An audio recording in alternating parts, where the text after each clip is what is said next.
जय माता की।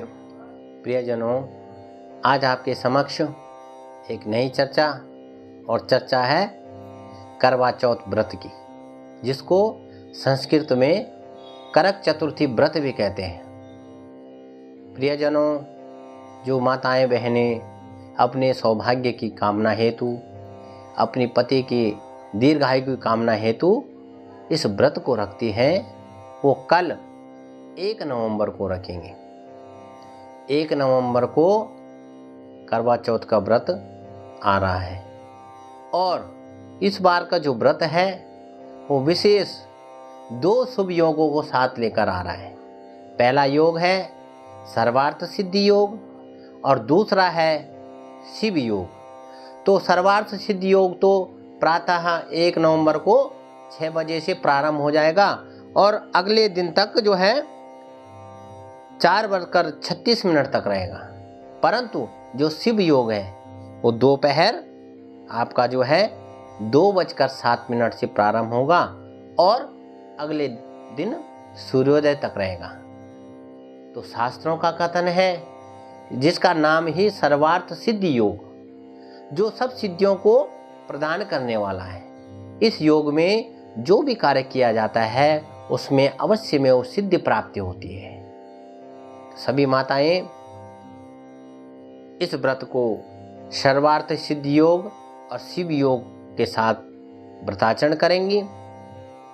व्रत का विशेष नियम है, सबसे पहले जो माताएं बहनें इस व्रत का आचरण करती हैं, करवा चौथ का व्रत लेती हैं, उनको विशेष इन बातों का ध्यान रखना है कि उनको पहले तो कोई काला कलर या नीला कलर या सफ़ेद कलर की कोई साड़ी या वस्त्र नहीं पहननी है। ये बिल्कुल भी करवा चौथ के व्रत में निषेध माने गए हैं। आप जो है रक्त वर्ण यानी लाल कलर की साड़ी पहन सकते हो, गोल्डन कलर की पहन सकते हो, पीले कलर की पहन सकते हो, गुलाबी कलर की पहन सकते हो। और इसके साथ ही जो माताएं बहनें व्रताचरण करती हैं उनको 16 श्रृंगार करके जो है इस व्रत का आचरण करना चाहिए। तो ये तो व्रत के लिए विशेष बातें हैं। अब जो है व्रत, वैसे तो सभी व्रत करते हैं माताएं बहनें, परंतु इस व्रत का विशेष जो नियम है वो प्रातःकाल स्नान आदि से निवृत्त होकर और इस व्रत को जो है दोपहर में बिना जल का ग्रहण किए हुए, जैसे 2:07 से आपका शिव योग प्रारंभ हो रहा है, तो उसमें भी आप इस व्रत का कथा श्रवण और भगवान गणेश जी की पूजा, और आजकल जो है करवा चौथ का एक कैलेंडर भी मिलता है, उसमें सभी जो है चंद्रदेव भी, सूर्यदेव सबके चित्र अंकित रहते हैं। तो गणेश जी के साथ चंद्रदेव का पूजन करके और एक करवे में आप जो है धान्य, चावल, आपका जो है जौ, कुछ भी अन्न उसमें जो है उसको भर के रखें और एक जल में जो है 1 लोटे में जल भर कर रखें। उस करवे को दीपक सहित वहाँ पर पूजन करना है करवे का, और करवा चौथ का व्रत का कथा श्रवण करनी है। सायंकाल में जब चंद्रोदय हो जाएगा तो व्रताचरण आपको 2:07 से आप व्रत की जो है कथा श्रवण कर सकते हैं, व्रत का पूजन कर सकते हैं। और इसके अलावा 1 तारीख को आपको 5:27 से और 8:18 तक इस व्रत का विशेष योग रहेगा। 5:27 से और 7:42 तक आप इस व्रत का पूजन, व्रत का जो है कथा श्रवण, और वस्तुतः 8:15 तक जो है आपका चंद्रोदय हो जाएगा। अलग अलग नगरों का समय थोड़ा आगे पीछे रहता है, तो वो जब आपको चंद्र दर्शन हो जाए तब आपको जो है जो लोटा आपने जल का भरा है उसमें जो है दूध, चावल, रोली इत्यादि डालकर, शक्कर डालकर उस जल का आप चंद्रदेव को जो है अर्घ्य प्रदान करें और अर्घ्य प्रदान के पश्चात एक जो है छलनी में दीपक रखकर सबसे पहले अपने पति का दर्शन करें और उसके बाद चंद्रदेव का दर्शन करें। ये तो आपके व्रत का आचरण का विधि है। सज्जनों, वैसे जो है करवा चौथ का व्रत महाभारत काल से प्रारंभ हुआ था। और किसने इसको किया था? सबसे पहले भगवान कृष्ण के कहने पर द्रौपदी जी ने इस व्रत का आचरण किया था और इस व्रत के आचरण से ही पांडवों को अपने जो है मृत्यु पर विजय प्राप्त हुई। तब से जो है आज तक सौभाग्यवती स्त्रियां इस व्रत का आचरण करती हैं। अपने पति की दीर्घायु कामना के लिए, लंबी कामना के लिए इस व्रत का आचरण किया जाता है। ये तो जो है सौभाग्यवती स्त्रियों के लिए है। अब जो है इस करवा चौथ के व्रत के दिन और भी नियम हैं जिनको करने से आप जो है गणेश जी की अनुकंपा प्राप्त कर सकते हैं। यदि किसी के घर में आर्थिक तंगी हो, धन का कोई भी आने का संचार नहीं है, तो उनको क्या करना है? एक लाल वस्त्र में 5 या 11 गांठें हल्दी की बांधकर और वो जो है गणेश जी को अर्पण कर देनी है।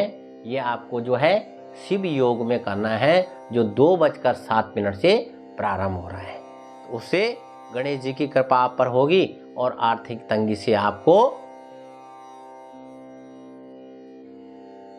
आर्थिक तंगी आपके जीवन की समाप्त हो जाएगी। यदि आप कर्ज से मुक्त हैं, किसी से कर्ज ले रखा है या लोन ले रखा है और आप उसे चुका नहीं पा रहे हैं, अथक प्रयास करने के बाद भी, तो आपको क्या करना है कि गणेश जी को गुड़ और घी का भोग लगाना है इस योग में। और उसके बाद जब अगले दिन प्रातःकाल होकर आपको स्नान से निवृत्त होकर जो आप भोग आपने गणेश जी को लगाया है वो किसी गाय को खिला देना है, तो उससे भी आपको कर्ज की मुक्ति हो जाएगी। दाम्पत्य जीवन में यदि आपका जो है अच्छा नहीं चल रहा है, परस्पर बातों में वाद विवाद हो रहा है, तो आपको क्या करना है? दाम्पत्य जीवन, सुखी जीवन के लिए गणेश जी को दूर्ब घास जो है अर्पित करनी है और 21 गुड़ की जो है गोलियां बनाकर वो भी जो है गणेश जी को अर्पण करें, तो उससे आपके दाम्पत्य जीवन में सरसता, मधुरता रहेगी। इसके अलावा यदि आपके दाम्पत्य जीवन में आपको लगता है कि हमारे दाम्पत्य जीवन में किसी तीसरे व्यक्ति का आगमन हुआ है और नौबत यहाँ तक आ गई कि आपको तलाक लेने तक की नौबत आ गई है, तो आपको क्या करना है? अपना दाम्पत्य जीवन सुखमय बनाने के लिए 5 लड्डू, 5 गुड़ की गोलियां और 5 केले जो है ये जो है गणेश जी को अर्पण करने हैं। और उसके बाद जब अगले दिन प्रातःकाल होगी, स्नान आदि से निवृत्त होकर ये सभी प्रसाद गाय को खिला देना है। और इस प्रकार जो है इस आचरण को करके आपका दाम्पत्य जीवन गणेश जी की कृपा से मधुरता, सहजता और सरलता से चलेगा। इसमें किसी भी तीसरे व्यक्ति का कोई दुरागमन नहीं होगा। तो प्रियजनों, ये तो थी करवा चौथ के व्रत का आचरण और इसमें विशेष उपाय जिनको करने से आप जो है कर्ज से मुक्ति पा सकते हैं, आप अपना जो है दाम्पत्य जीवन सुखमय बना सकते हैं। प्रियजनों, यदि आपको ये जानकारी अच्छी लगी हो तो इस जानकारी को अधिक से अधिक शेयर करें और कमेंट जरूर करें, ताकि आगे आने वाली जानकारी में आपके समक्ष आपके कथनानुसार ही रख पाऊँ। अधिक से अधिक वीडियो को शेयर करें, लाइक करें और जिन प्रियजनों ने अभी तक चैनल को सब्सक्राइब नहीं किया है वो सब्सक्राइब अवश्य करें। तब तक के लिए जय माता की, जय सिया राम, हर हर महादेव।